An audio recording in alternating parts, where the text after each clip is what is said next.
And now a circle was really forming around the two of them, and Voldemort's like, "Oh, is you're gonna say it's love again that's gonna defeat me?" And Harry is like, yes, that and also magic that's gonna defeat you." And then, Voldemort's being very smug and confident. He's like, "You think you know more magic than me, Lord Voldemort," and he's like, "Even Dumbledore didn't even know more magic than me." And then Harry's like, "Dumbledore did know more magic than you," and then he was like, Harry was like, Dumbledore was a cleverer man, a better man than you could ever be. And that is why you just are not going to win this battle. Then he went on to explain the significance of their wands. Now, their wands, obviously, you know the story between the two wands and the elder one that Voldemort has that he's so confident about that even he killed Snape just to further procure his plan of, attain the Elder Wand and being the one true master of it. And Harry explains that Voldemort was never the master and was never going to be the master of the Elder Wand. Because if you recall, the true master of the wands is the one, once you disarm somebody, that wand becomes your wand. So in terms, the first person to, because Voldemort, Dumbledore won the wand off Grindelwald, and then Voldemort stole the wand from Dumbledore's body. So he assumes he is the master of this wand, but he did not kill Dumbledore. And Harry's trying to explain this to him. Um, Voldemort did not kill Dumbledore. Snape did not kill Dumbledore with the wand in his hand. The wand was not in his hand at that point. The person that disarmed Dumbledore was Draco.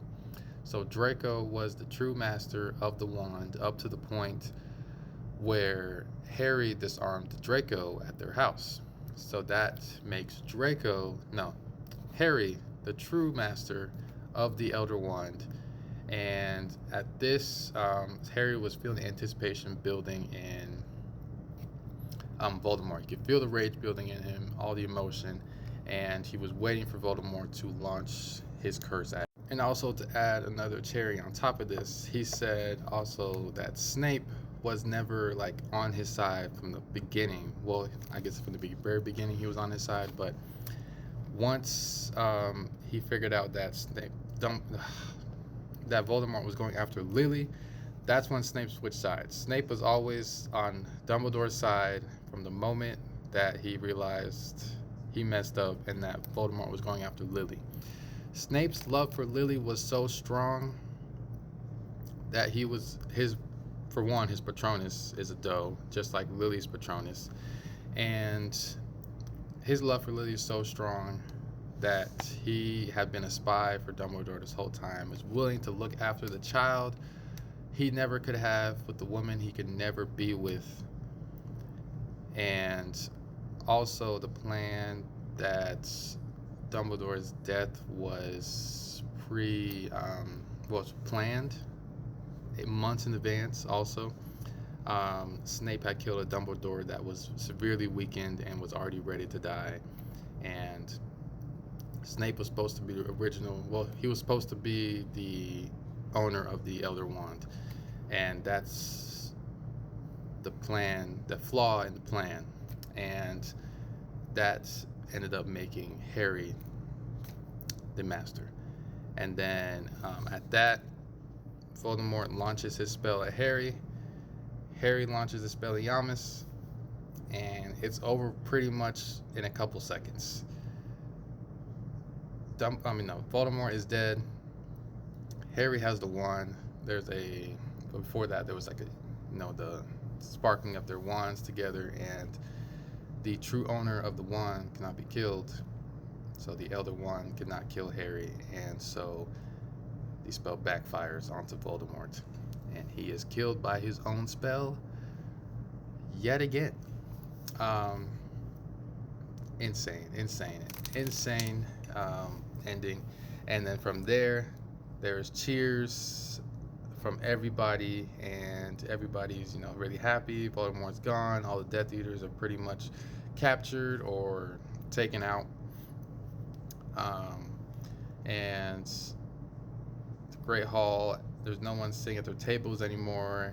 Everyone is sitting together, and it's a lot of noise, a lot of things going on. Everyone's embracing each other, and Luna comes up to Harry as he's sitting there and says, "There's a lot of noise. I think you probably want some privacy."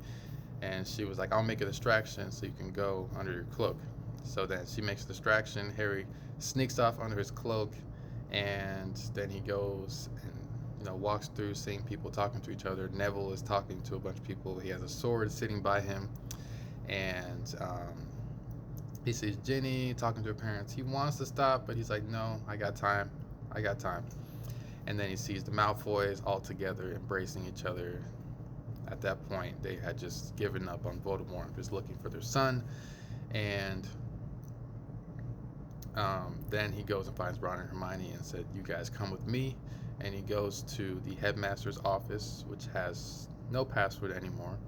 And he walks in, and there's a bunch of cheers and cries from all the headmasters in their portraits. And he walks in and addresses Dumbledore right away. He talks about the stone. He said he left it in the forest, in a place that no one should be able to find it. And he said, "Is that okay?" Obviously, Dumbledore's like, "Yes, that's okay." And then his wand, he said, "I'm not going to keep this wand." And immediately Ron is like, "What? You're not going to keep it?" No, Harry's like, "No, I don't want." I don't want the trouble. I don't want the trouble of having this wand and people trying to come after me to take it and all that. And he takes out his own wand. He said, "I like my own wand better." He takes out his own wand that he's been holding with him since it broke, and uses the Elder Wand to repair his wand. And it works, because the wand is all powerful. And then he goes and said, "I'm gonna." Then he goes off and tells Dumbledore, "I'm going to keep this somewhere and hopefully die a natural death, so that the wand's power goes away once I die."